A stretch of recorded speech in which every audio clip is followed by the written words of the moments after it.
Science has gone too far. Whoops, not too far enough. I'm gonna need to see your permit, sir. Don't jump on your face. Jump on your face, jump on your face. Did you plan ahead when you were building your floor? There's this stupid horse face. Oh goodness, that was something. Oh, I thought that was a creeper. It was a cactus. Y'all need to calm down. It's just a little nighttime. This is a restricted area. No permit. Well, hello there, and welcome back to the Skellyverse. Today, we are on the main island. There's our skeleton build. He's blinking away there, doing what he does. And the house and where's my horse? Horse has gone missing again. Typical. Well, there's his hut, I guess. Barn? Is it a barn? I guess it's a barn. It's not. It's basically a chicken coop. But we are down one horse. Oh, what's over here? Cat, calm down. I'm not coming for you, bro. You're fine. Thanks for the haystack. If you are a longtime viewer of this series, you'll know what that's about. We visited Felix the Brat a few episodes back and secretly placed haystacks in a lot of his belongings. Oh, cool. So he has returned them to us, but also, behold, here are some cool stacks. Thanks for flight. And that's in reference to the last episode where we delivered elytra and rockets to some of the other guys on the server. Oh, wow. These will definitely come in handy. Okay, now we got our hay. Very good. Cat. But where's my horse? Where's Seamus? There he is. There's his stupid horse face.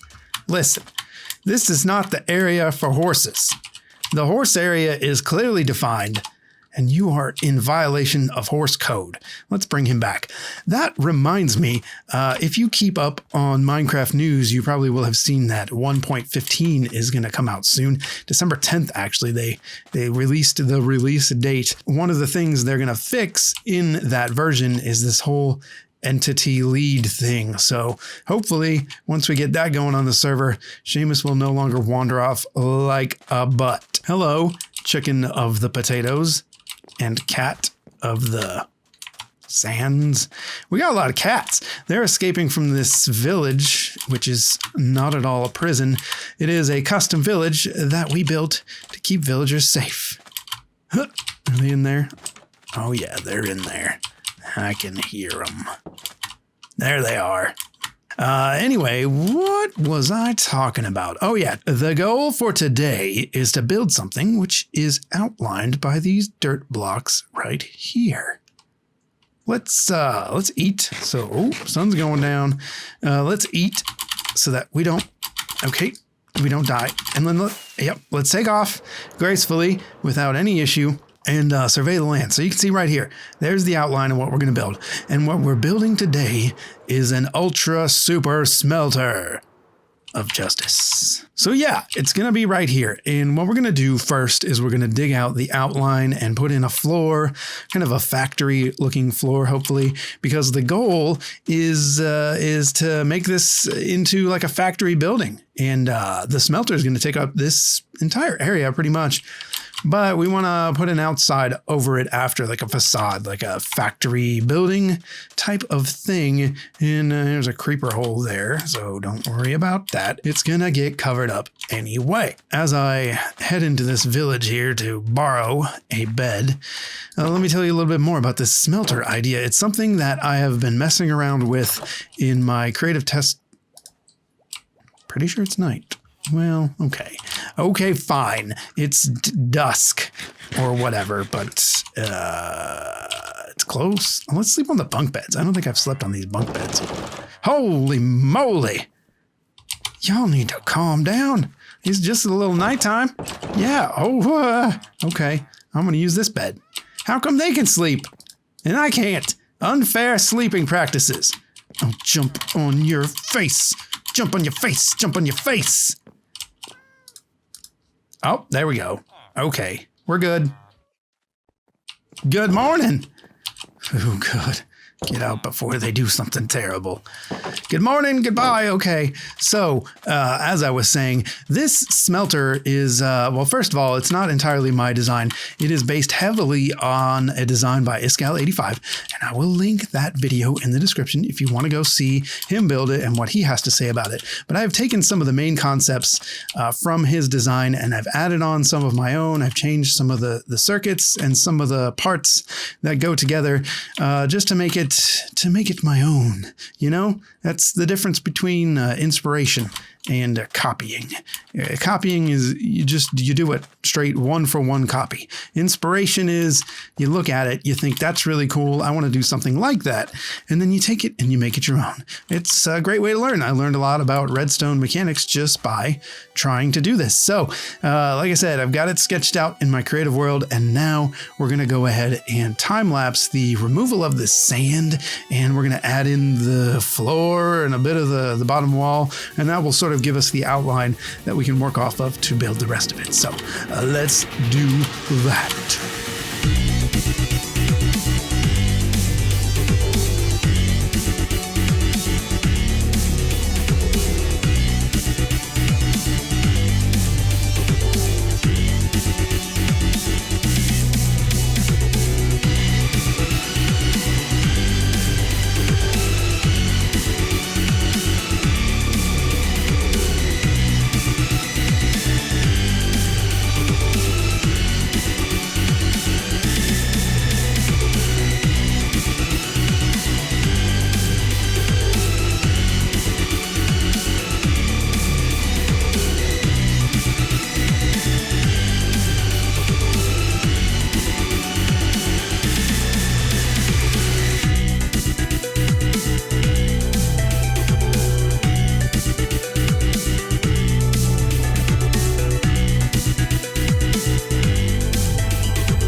Boy, oh boy, don't you just love how a nice variated stone texture looks? It just looks so real and worn, and I know I use it on a lot of stuff, but you know what? I love it. So we have the floor of our factory, our smelter factory.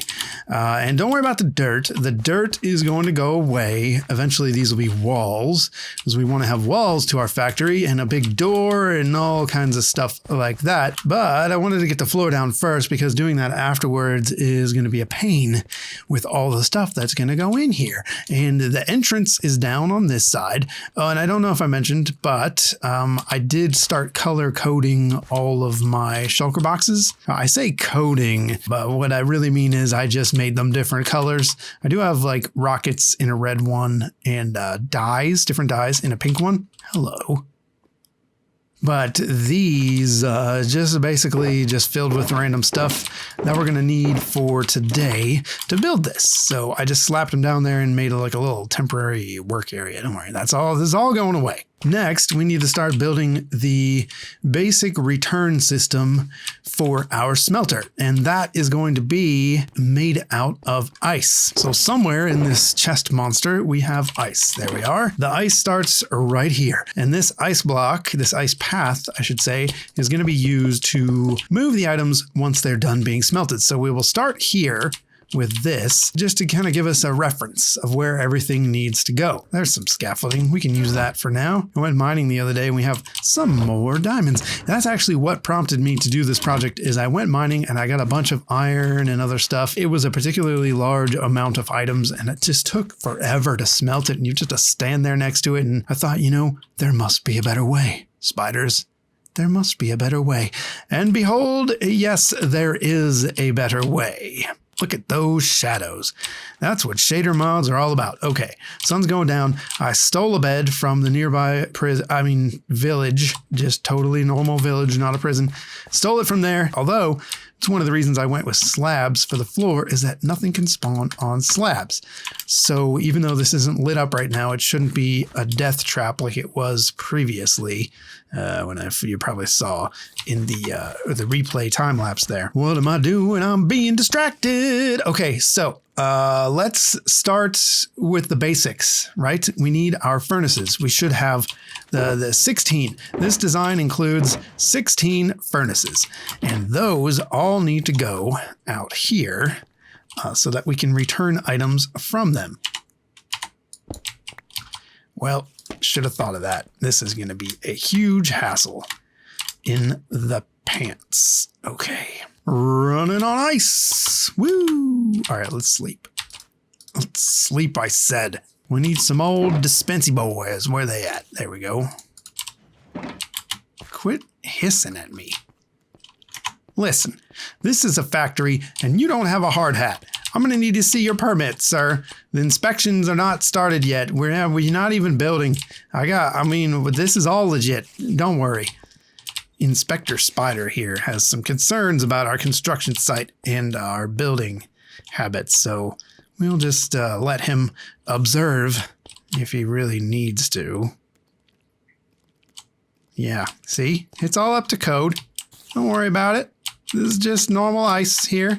Everything's fine. Promise.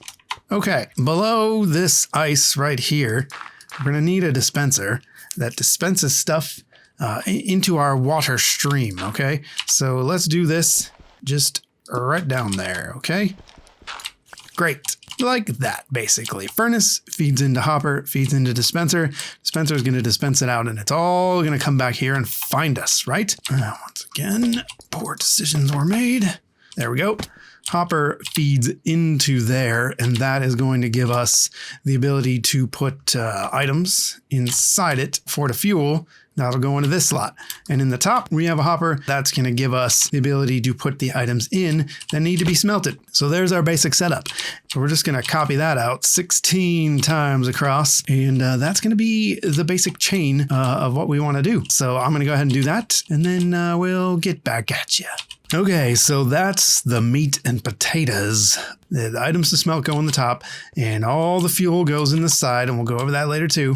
And then when they're done, all the items come out the bottom, and you can see these hoppers are chained together. So everything from these 8 go to this dispenser, and everything from these 8 go to that dispenser. And that's just for efficiency. We don't want to have to put dispensers on every single hopper, and we don't want to have to wait for all 16 to make their way to this dispenser to shoot them out. So we just kind of split them and do half with that dispenser and half with that dispenser. So the next thing we want to do, I think, and really all this, oh goodness, that was something. I just sink into the ground there. Once everything is smelted up, we want to know about it. We can use this dispenser itself as a way to signal that it has stuff in it. So the dispenser says, there's stuff in me, I need to spit it out. So we're going to do that circuit next. Now, what I think I will do is I'll go ahead and hop into Creative World so I can show you how the circuit works. By the time you've seen that and you get back, it should be here in the real world. And there's going to be one for each dispenser. So they're going to be self-emptying. Okay, let's do it. I'm a creeper. Yeah, I don't know why. In this creative test world, I'm wearing a creeper head. Anyway, yes. So we're going to go ahead and we're going to build what I'm calling the sense and dispense circuit. What happens is we have a dispenser. We will put him here and he is facing down. So if he has, items in him and we apply a redstone signal, he will dispense one item, okay? So what we want in this dispenser is a way to determine if there's items in here, we want to activate a clock so that he will spit them all out. We can do so as follows. We take a comparator. The comparator is sensing what's in this dispenser, and you can see he's lit up here, which means there's a signal. And that signal is going to correspond to how many items are in here. So we want it to work even if there's one item. So we're going to take even the lowest signal. We're going to amplify that with a repeater. That way, even if there's just one coming out of there, if we're just using dust, he won't make it to this square. So actually here, I'll show you. Look, one item in there, you get a signal strength of 1. Okay. So if we're trying to use dust, look, no signal. That's why if we want to catch anything that's in this guy, we got to throw a repeater on here. Boom. Now, after the repeater, signal strength is 15. We're going to send that repeater signal into this block right here. And this block, we're going to put a sticky piston on top of it. So when this block's powered, the piston's powered. Then what we're going to do is we're going to take an observer and we're going to observe him this way. There you go. There's his face. And we're going to take another observer and we're going to stick him right here. And he will quasi-connectively power this right here. So the observer, when he sees the other observer, they're going to tick back and forth forever. He's going to spit out a signal right here, which is this air block technically, but through quasi-connectivity, he will also power this block. So that's it. It's a pretty simple circuit. All you got to do is when there's stuff in there, piston activates, send this observer over here. They see each other back and forth forever. And that introduces that ticking signal, which then means that anything you put in there is going to get spit back out. Blip, blip, blip, blip, blip, blip, blip, blip, blip, blip, blip, blip, blip. Right. Simple enough. Anything that's sensed in here gets dispensed out of there. I think you can make a clock that just goes through like a repeater chain and goes back into this guy. And maybe that's simpler or uses less materials, but I like the way this looks. And honestly, I like observers. I think this is cooler. So screw it. That's what I'm going to use. Ooh, all right. That is way more of a challenge to do in survival than it is in creative, but the circuit is complete. I decided to use these colorful glazed terracotta bricks that Felix the Brett gave us for the circuits. I like to color code the circuits. So these sensing and dispensing circuits are going to be this red color, and then there'll be other colors for different circuits. So that's going to help us very much in this build. We're going to put one of these in several locations. So let me just knock out the other one, and then we'll get back with you. Okay, sense and dispense circuit number 2 has been created. Ooh, look at it. Doing what I designed it to do. Hooray! I love it. It's amazing. Okay, moving on. So the next thing we're going to do is we're going to go up top here and we're going to start figuring out, actually the first thing we're going to do is sleep because danger. So as I was saying, the next thing we're going to do is we're going to go up top here, get a good look at what's going on. Yeah, pretty good. I've got scaffolding, but you know what? Some habits die hard with a vengeance. All right, so we're on the top here. So what do we need to do? We need to get the items spread out through these hoppers and into the furnace, which is the plural form of furnace, I assure you. So we need things that we don't have, so let's go get them right now. We are going to have powered rail all across the top of these guys. We need one that's just right here, and then we need one detector rail that goes right there, like so.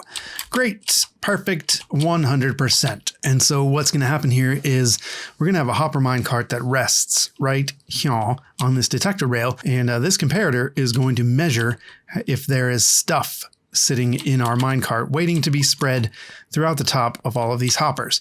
When a cart on a powered rail hits a wall, it just bounces right back. So that's going to help us spread all the way out and all the way back. The hopper minecart is going to put all the items in there for us. What a nice guy. And this terracotta is so ugly. I love it.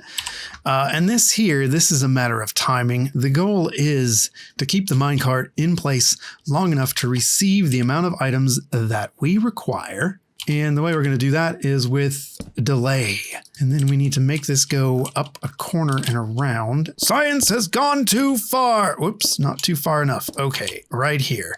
And then we're going to need a fence gate right here. And that's going to extend out and hold our cart in place long enough for everything to get in there. You know, just it's going to be great. Okay. Did you plan ahead when you were building your floor? Act now. Call 1-800 My Floor is a Piece of Crap. Right now, this does absolutely nothing. One dust right here. Yep. Now you can see that it's activated. So what's going on here is this is actually inverting the signal. I don't need a boat. Let's put the boat back. Great. Now we're cooking with cooking fuel. Plop that right there. Plop that right there. Okay, see that? This here fence on a piston holds the cart from going out, and the cart cannot go while the fence is there. Now, depending on the state of this hopper minecart and its glorious 5-slot inventory, depending on the state of that, the comparator will output a signal. And if it does, it's going to light up these repeaters, which is going to light up this block, which is going to invert this torch, which is going to turn off the signal, which is going to retract the fence, which will allow the cart to go on its amazing journey over here. One thing we need to do... Bloop. So let's demonstrate this. If we put stuff in this cart, it should spread it out across all of these furnaces. So if we take, I don't know, say 16 pieces of dirt and we put it in this minecart hopper, comparator is going to sense the inventory. It's going to send through this delay, invert the signal, remove the fence gate, allow the minecart to flow out across all these hoppers, into which each one will be deposited one block of dirt. Now I can't cook dirt, so nothing's going to happen, but let's just see if it works. There it goes. And it should come back, and then it'll get stuck, ready for the next round. Then in each one of these furnaces, we should see there is one piece of dirt all the way down. So it's been nicely spread out. We want the delay here to be long enough so that there's 32 pieces that get spread out between all this stuff each and every time it goes for a ride. The last thing we can do here is plop a chest right there. And this is going to be where we hang out and fill our chest with stuff so that our minecart is able to grab it. Okay, the next thing we have to do is go visit some cows, because cows have the milk we require for one of the items. It sounds weird, but you'll see. One of the items that we need for our amazing contraption. So where are cows? I know I don't have any, but I'm pretty sure there are cows over here in this village. So let's visit some cows. Cows! Ha ha ha! All right, cows, give me a milk. 1 milk, 2 milk, 3, 4, 5 milk, 6 milk. Thank you ever so much, cows. Let's make a cake. Haha, cake. 2 cakes. Okay, so we're back in our test world here with our old sense and dispense right next to us, and there's all of the stuff that we've been building recently, trying to figure things out. There's a lot of it. Next up on the agenda, we want to build a 0-tick bamboo farm. So we'll start with this basic setup. You see we have sticky pistons here, and what's going to happen is we're going to power these pistons on and off so fast that it causes this ground to shift back and forth very quickly. And for whatever dark magic reason, it causes this bamboo to grow every time the ground is shifted. Well, almost every time the ground is shifted. We need to do a little magic here, and I'll be honest with you, I do not entirely understand how this works 100%, so I'm going to give you my best effort of how I think it works, and we'll just go on that. And I will put a link in the description to a video that explains exactly how this works. Hopefully it's probably Il Mango that designed it, if I had to guess. Okay, so we have our basic setup here. Then what we need to do is we need to add the rest of the stuff that's going to cause these to fire ever so rapidly. So we're going to put a block right there, and then we're going to take this guy here, and we're going to plop him there, and we're going to plop him there. We're going to do the same on the other side, which I'm just going to use a piston as a placeholder. Badoosh. There we go. And this space right here is what's going to be our on-off switch. Down here, over on the front, what we need is a redstone torch here and here. That's pretty close to it. Actually, if I place a block in here, it will activate this circuit, and it should start this thing running. So let's see. Yep, there you go. This bamboo grows like crazy.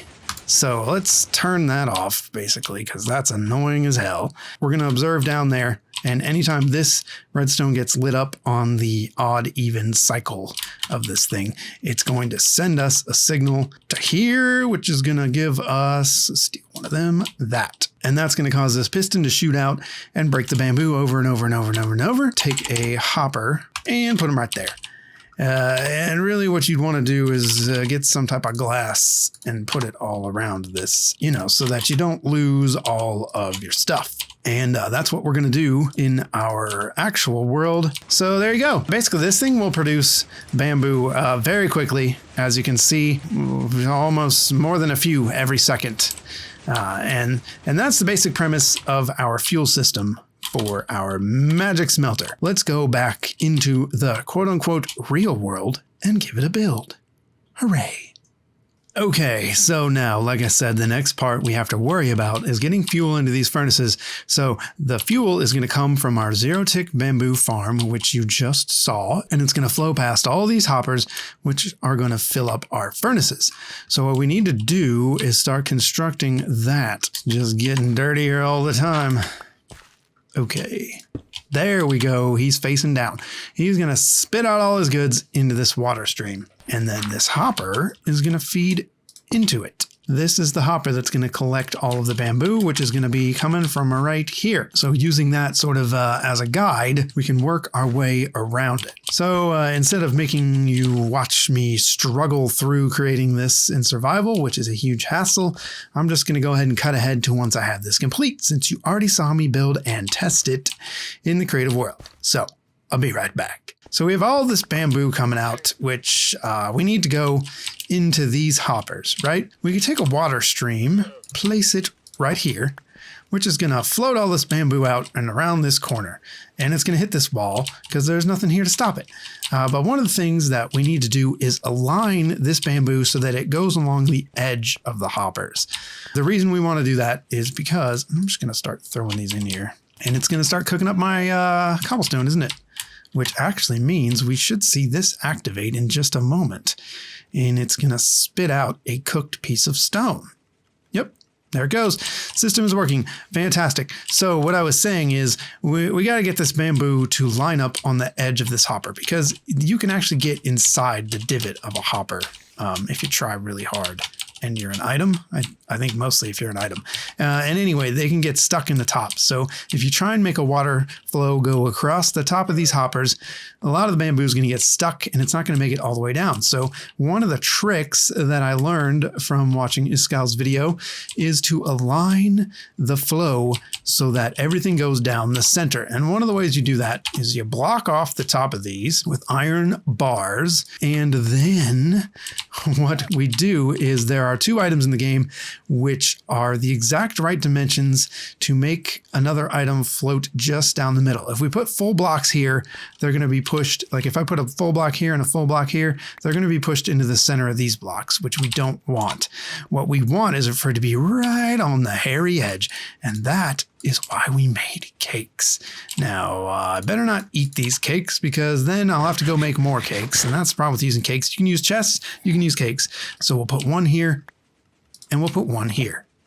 And now, just put some more bamboo in here. It's already starting to pile up. So now, as it goes through, it's going to hit this edge and it's going to go into the first available slot, which right now is this guy. See, he's getting filled up by the machine. So we take pressure plates to stop the water from backflowing, and then we place another water source right here to continue the flow. And then we're going to do it again right here. Even though we could do one more over, we're not going to because we're going to go for symmetry. And then we're going to take one more water guy and put him down there. So he goes all the way to here. What we should be seeing is this hopper's now filling up. And once it's full, it'll move on to the next hopper and all the way down the line so that we have fuel infinitely forever. I'm going to sleep now. It's very dangerous. Oh, I thought that was a creeper.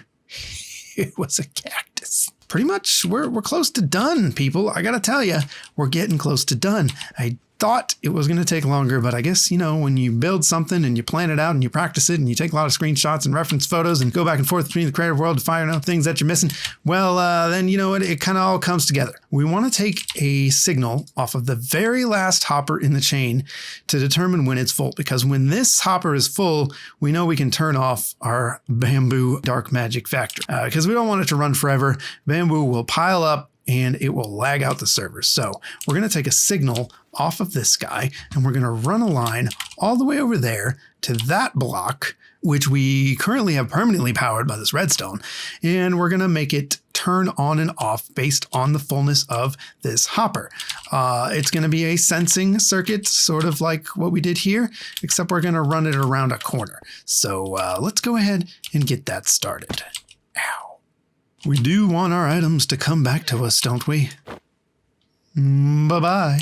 We put our comparator here, and this comparator is going to compare this hopper. We only want this signal to be on when this is empty. So like right now, it's empty, which means there's no signal, which means we need to invert this. So we'll put this here. We will take a torch and we'll put it here. Nope, we'll put it here. Nope, there it is down there.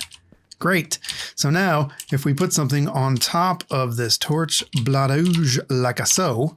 Boy, this sure is a beautiful block. Okay, so now all we have to do really is we wire this up like that. So when it's on, because this hopper is full, well, then that means that torch will be turned off, which will invert this signal, and we will be happy. So here we go, the orange line, which is going to be our control circuit. And I hope I have enough blocks to make it. All right, now we just have to lay down our redstone line like so, and this should be just enough to make it to the corner. And then we get to the corner, we're going to amplify the signal with a repeater. That'll hit this block, and it'll allow us to turn the corner in an elegant way. And just for the sake of continuity, we'll place one there, and one here, and one here, and one here, and one here, a repeater. And now we can kick this off, and it should stay on. Okay, so we have our control circuit. So when this hopper is empty, as it is currently, because we probably haven't made it very far, I'm going to have to let this run for quite some time before it fills up. But the good news is, under normal smelting conditions, the amount of backlog of bamboo that we have, because keep in mind, this is also going into the furnaces. So we got a full stack in every furnace, plus a full hopper ready to feed it. We can replenish it quickly. Just watch out for phantoms. I don't want to get got. I heard you. A buggin'. Some type of creep. This place is just begging for spawns. Oh, I see you down there. Get. This is a restricted area. No permit. Did your guy get killed? He might have been. No, there he is. Yeah, I'm sorry. Blue ice. Not bad. Still, you shouldn't abandon your llamas, guy. What was I talking about? I was explaining something. Afloat. Okay, let's do an experiment. Let's take all this bamboo here, and we'll go down here to the very last hopper. So into the furnace, we will, I don't need to smelt that. I don't need to smelt that either. Into the furnace, we'll place that. Into this guy, we will place all this bamboo, which should, yep, there you go. Shut off this machine. Let's go investigate. So what happened? Ah, I see. Okay, if you know anything about piston and block mechanics, you're probably face palming real hard right now, like, you idiot, that was never going to work. So while this terracotta block does look incredible and makes for great circuitry, the problem with it is it does not stick to sticky pistons. So we're going to use just a regular piece of stone here, and let's try this again, and this should actually work this time. Pull it out.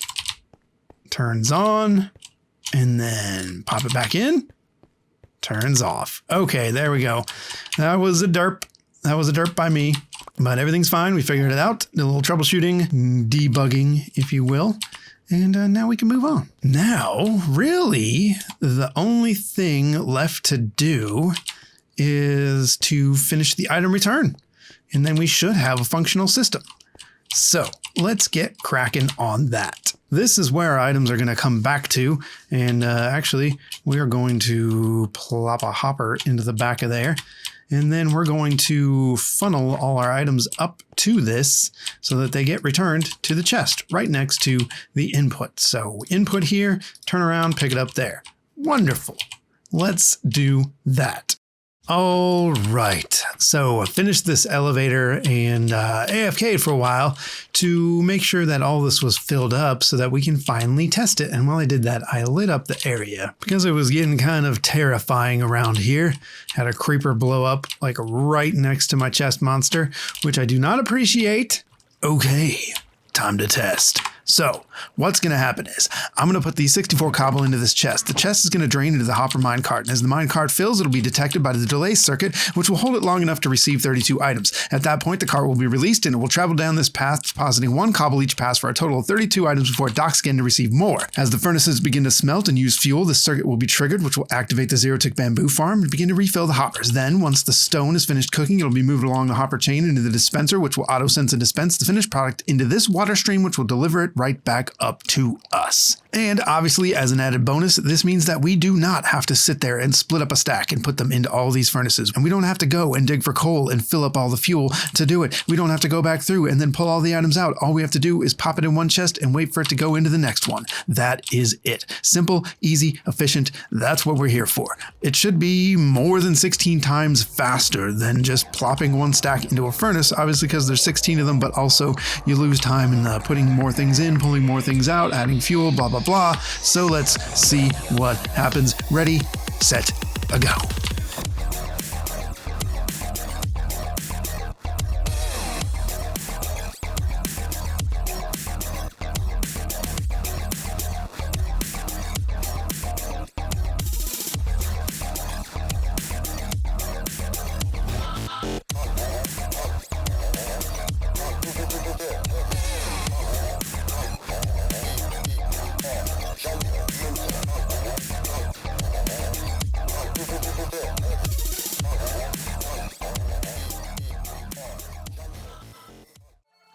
And that's it. We're done. It's just draining out of that hopper.